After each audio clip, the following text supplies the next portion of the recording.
While this build does lack pistoliers, it has the Emperor Karl fronts and two Demigryph Knights with halberds, so I guess we shouldn't judge it too harshly. Today, Lenski is going to be taking on Flying Taco. It's a game from Quick Battles, I believe, and I do think this map should be removed from the Quick Battle rotation. It must be said, I've had a few replays from this map sent to me, and I tend not to want to cast them just because I don't really love that it's like a big choke point in the middle and a lot of impassable terrain. There's no way to like flank up and around the sides here, but this replay is definitely fun enough to cast. Anyway, let's take a look at the builds here. Lenski coming in with the Emperor, already charging in with some more wagons, trying to rout off some Noblars. We've got some Empire Knights here, plenty of Spearmen. Makes sense. Great Cannon also makes sense. Silver Bullets, and two Demigryph Knights with halberds. Royal Graphites, and a regular over here. Lore of Life is, of course, to heal. Shield of Thorns, Regrowth, and Earthblood. Nice to see no Dwellers this time around, even though Dwellers is actually very good against the Ogres. Big Ogre Blobs. Anyway, speaking of Ogre Blobs, there aren't many here for Flying Taco. He's nice and spread out. Got some Saber Tusk Pack over here. Iron Guts in the back. Some Mournfang Cavalry with weapons. A Butcher of the Great Mob. Got a Tyrant for some snacks. Ogre Bulls and Ogre Bull dual weapons. It's kind of a pseudo front line. Noblars as a vanguard. Got a Scrap Launcher as well. Iron Blaster in the back. So let's get things rolling. Double Scrap Launcher plus Iron Blaster, actually. So it's going to be a little bit of an artillery duel and kind of a drawn-out skirmish. Skirmish, kind of hit and run attack phase. I don't know what you would want to call it. Let's just stick with skirmish phase. That's nice and simple. But the war wagons are coming through. They're not going to do a lot shooting into Noblar trappers, but at the very least just zoning out, maybe trying to draw some of these ogres into trap, you know, kind of kill box, maybe collapse with some Demigryph Knights. Let's see what happens. Certainly on this map, if you can draw your opponent past the choke and then collapse from all sides, that's a good way of doing things.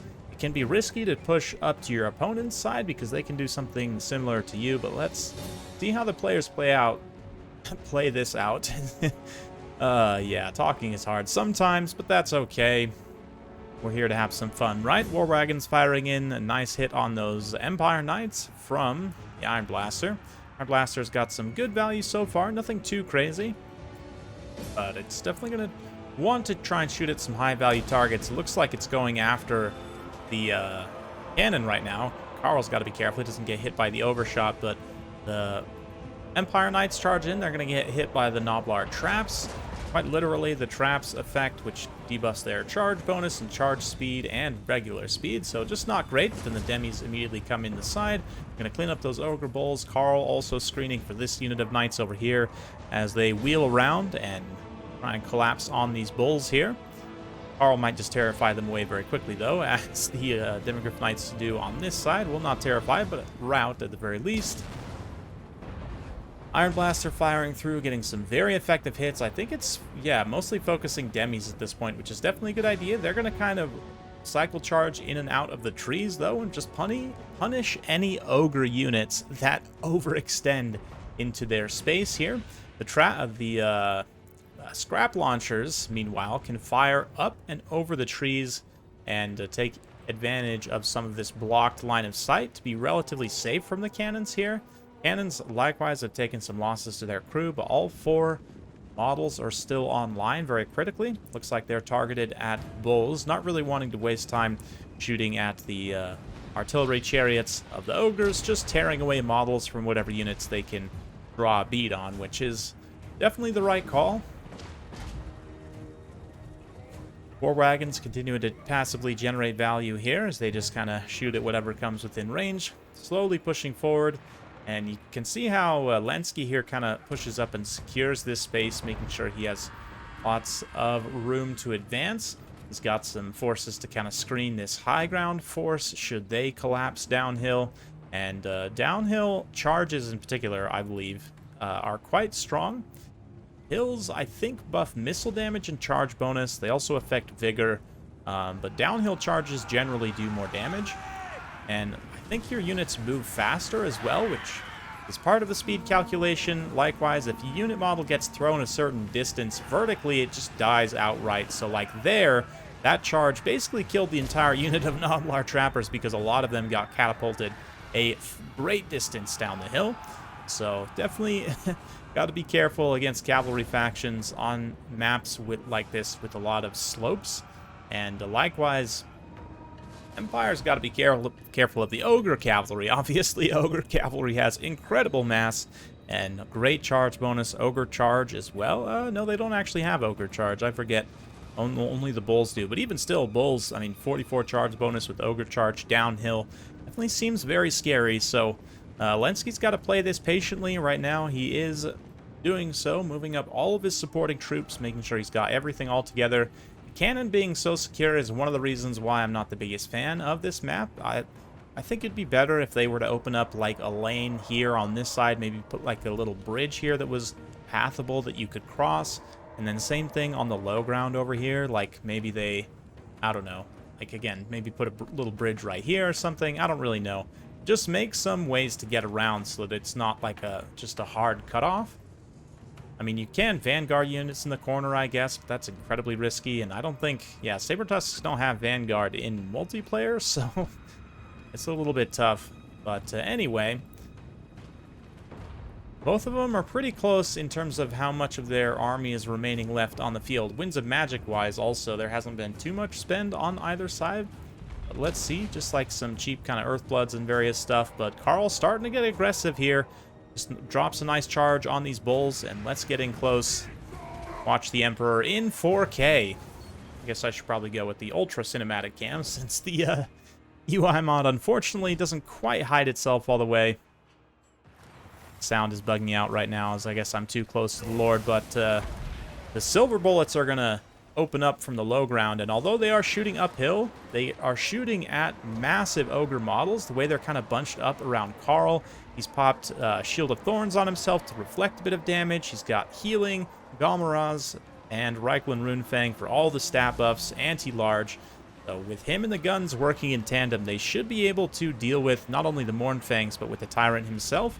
But it's definitely pretty risky. The Tyrant, of course, and the Mournfangs also have healing. The Butcher running in here, dropping the little Troll Guts there on the Mournfangs. And it looks like the Empire Knights are also wheeling around to try and collapse, free up these Demis. Of course, the Ogres and the Empire are also fighting out in the background there, but obviously a lot of the value in decisive combat will be here.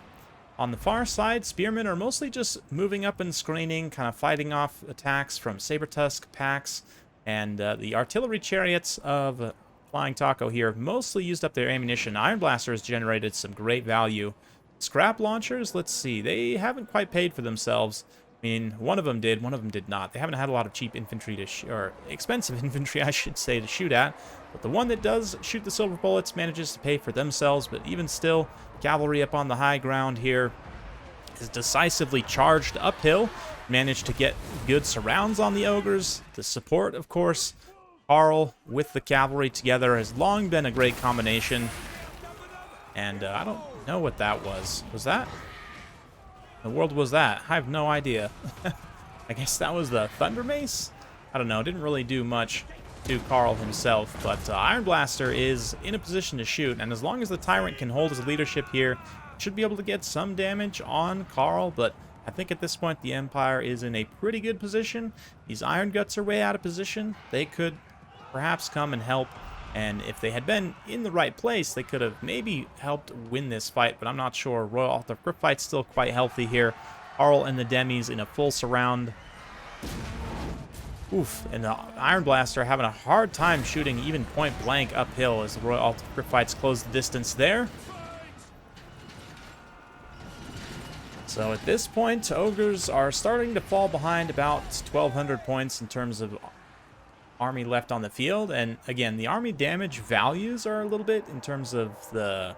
Yeah, it's a little bit more reliable, I think, to look at what's left. Army gold value in terms of what's left on the field.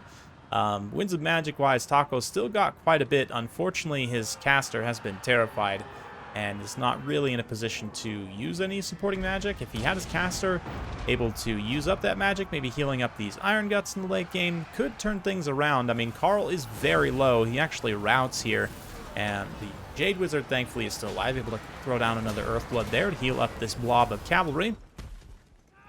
But definitely tough. I mean, the Empire Knights are going to do very little in sustained combat with the Iron Guts. They've got great armor-piercing damage. You can trade fairly well. Even with the Demis, I mean, at the end of the day, Demigryph Knights don't really have that great a melee defense. Even the Royal Althor Griffites, the most expensive cavalry for the Empire, only have 40 melee defense. So at the end of the day, it's still a decent enough hit chance, certainly over time, that they will get worn down by this healthy unit of Iron Guts. So definitely need some supporting spears or the clutch silver bullets back from route on the high ground. Elven palaces behind them. Be looted later, no doubt. But they're going to draw their golden guns. Fire down and silence the foul. Iron Guts. Iron Blaster coming over to try and act as a chariot. It is somehow active still, even despite shooting the entire game. And it can be an effective chariot in a late game like this. The silver bullets turn and fire on it immediately, though. And let's see, this uphill charge still does some damage, but not nearly as impactful as it could have been if that was, for example, on the same downhill slope. But anyway, another Troll Guts there. It looks like the caster did manage to come back from route, although likewise Karl did as well. And I think he actually just killed the caster right there, but got a regrowth to refresh his own vigor and get him up to his healing cap. He can now charge in and try and fight these Iron Guts, and certainly with Karl's support, the Spearmen coming in as well, and it looks like the Silver Bullets were able to be screened by those Demigryph Knights.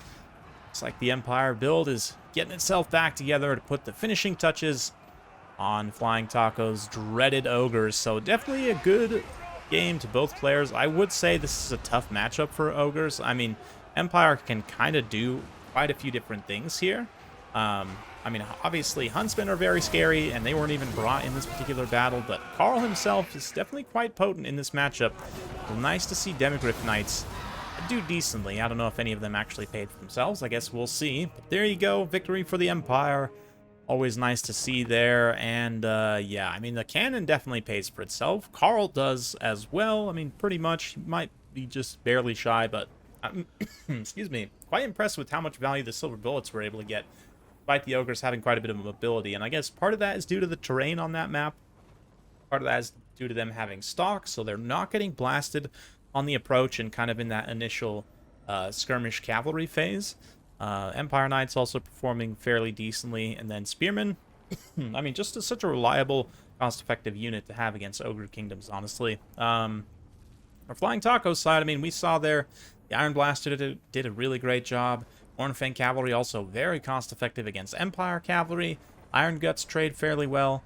And even the Scrap Launchers, I mean, the one of them that was able to do damage against the Silver Bullets, but tactically it wasn't quite able to finish them off, so I'm not really sure about all of this. Likewise, the Butcher and the Tyrant, I think you can just roll that value into the Caster Lord, and yeah, he's going to be a little bit more vulnerable to getting sniped by Franz, but and then take that value saved and maybe bring in another Iron Gut. I might actually just go heavy on Iron Guts here, considering how well they trade with Empire Heavy Cavalry. They're going to be much more resistant, to a degree, against Huntsman fire, although Huntsmen are still just going to be a nasty unit to try and deal with. I don't know. Let me know what you guys think in the comments down below. Taco, if you end up seeing this as well, let me know your thoughts about the game. Big thanks to... Oh gosh, I forgot his name already now. Anyway, let's just end this before I embarrass myself further. Thanks for watching. We'll see you next time.